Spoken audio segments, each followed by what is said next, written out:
गोरक्षनाथ पीठ मंदिर के सुरक्षाकर्मियों पर हमला करने वाले मुर्तजा अब्बासी के मानसिक हालात को लेकर कैसे मचा है सियासी भूचाल, कैसे अखिलेश यादव के खिलाफ बीजेपी ने मोर्चा खोल रखा है, हम आपको ये बताएंगे।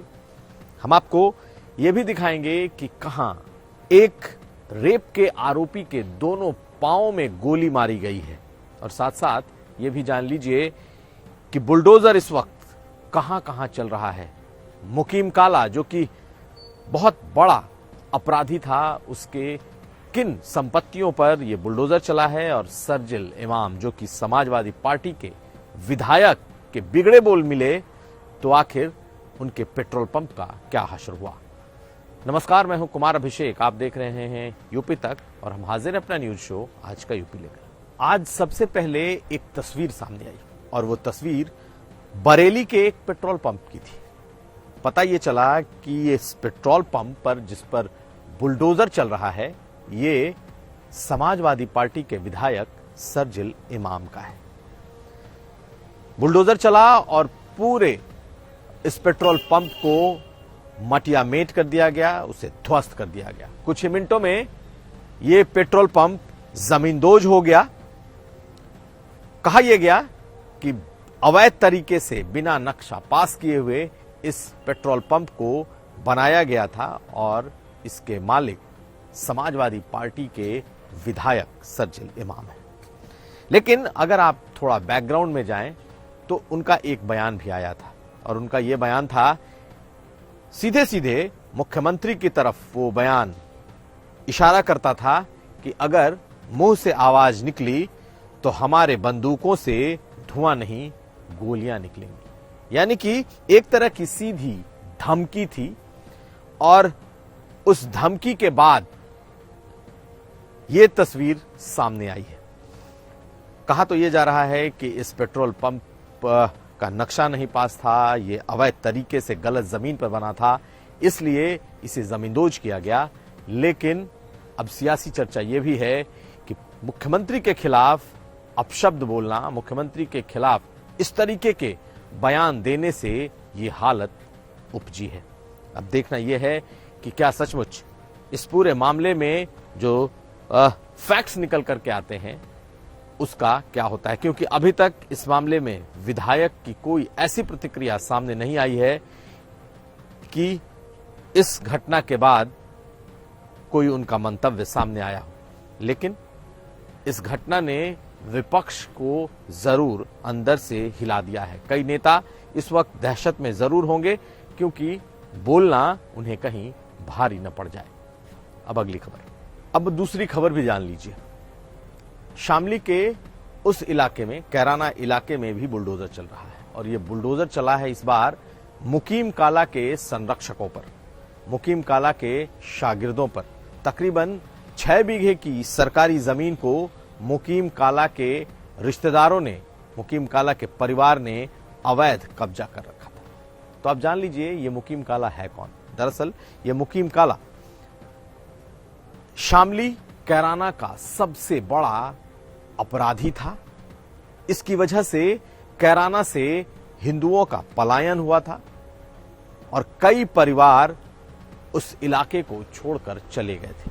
बाद में उनकी वापसी भी हुई, लेकिन माना यह जा रहा है कि मुकीम काला नाम का ये जो अपराधी था उसने वहां पर कई हत्याएं की थी।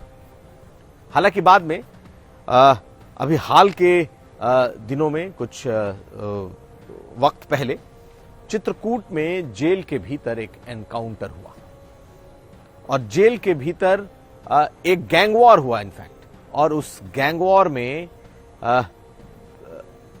मुकीम काला मारा गया था। एनकाउंटर नहीं, ये एक गैंग वॉर था और जब वो मारा गया तो पता ये चला कि एक बहुत बड़े आतंक का खात्मा हो गया। ये वो आतंक था जिसने कैराना में हिंदुओं के पलायन की पटकथा लिखी थी। लेकिन आज अब बुलडोजर उसके उन इलाकों में भी चल रहा है जहां कभी उसका साम्राज्य हुआ करता था और गांव और कस्बों के उन अवैध निर्माण पर यह बुलडोजर चल रहा है जिसके बारे में कहा जाता है कि मुकीम काला और उसके परिवार ने ताकत, पैसे और खौफ के बल पर इन अवैध जमीनों पर कब्जा किया था। रेप और रेप के बाद हत्या के एक आरोपी का आज कौशाम्बी में एनकाउंटर हुआ। मुश्ताक नाम का ये आरोपी एक महिला के साथ रेप का आरोपी था और रेप के बाद उसने उसकी हत्या कर दी थी। पिछले काफी वक्त से ये फरार चल रहा था। इस पर 25,000 का इनाम पुलिस ने रखा था, लेकिन आज जब इसका एनकाउंटर में इसे गोली मारी गई तो इसके दोनों पैरों में गोली लग गई। अमूमन अभी तक जितने भी एनकाउंटर हो रहे हैं और जितने भी अपराधियों को गोली मारी गई है उसमें उसके एक पैर में ही गोली लगती है, लेकिन रेप और हत्या के इस आरोपी के दोनों पैरों में गोली मारी गई और उसे चित्रकूट के एक अस्पताल में भर्ती भी कराया गया है। पुलिस का दावा है कि जब वो चित्रकूट भागने के फिराक में था तभी पुलिस ने उसका पीछा किया और फिर उसने जब फायर किया तो जवाबी फायर में उसके दोनों पैर के घुटनों में गोली लगी है। दरअसल ये पुलिस का एक ऑपरेशन है और पुलिस ऐसे तमाम अपराधियों को, खास करके दुष्कर्मियों को पैर में गोली मारती है ताकि वो आजीवन अपाहिज हो जाए। अब अगली खबर। गोरखपुर में गोरक्षनाथ मंदिर के सुरक्षा कर्मियों पर हमला करने वाले मुर्तजा अब्बासी के मामले में खास करके उसके मानसिक हालत को लेकर जो बयानबाजी हुई है उसके बाद सियासत गरमाती जा रही है। अखिलेश यादव ने कन्नौज में एक बयान दिया था और ये कहा था कि मुर्तजा के पिता को भी सुना जाना चाहिए, यानी कि उनका पक्ष भी सुना जाना चाहिए, क्योंकि वो ये लगातार कह रहे हैं कि उसकी मानसिक हालत ठीक नहीं है, वो डिप्रेशन में है। बीजेपी ने आज इस सिरे को पकड़ लिया। उप मुख्यमंत्री केशव मौर्य ने अखिलेश यादव पर सीधा सीधा निशाना साधते हुए ये कहा है कि अब उनके दिमाग की जांच कराई जानी चाहिए, यानी कि अब दिमाग की जांच आतंकी के बजाय अब दिमाग की जांच का मामला सियासी हो गया है। आप सुनिए पहले अखिलेश यादव ने क्या कहा था और उस पर केशव मौर्य के क्या बयान हैं, और उसके बाद प्रदेश अध्यक्ष स्वतंत्र देव सिंह ने भी इस मुद्दे पर क्या ट्वीट किया है। अभी जो जानकारी आ रही है और उसके पिता ने जो कहा है कि साइकेट्रिक प्रॉब्लम थी, बाइपोलर इश्यूज हैं उसके साथ, मुझे लगता है वो पहलू भी देखना पड़ेगा। और बीजेपी तो वो पार्टी है जो बात को न जाने कितना खींच देती है। श्री अखिलेश यादव जी का जो आज का मैं बयान देखा उस पर मैं कड़ी एक तो आलोचना करता हूँ।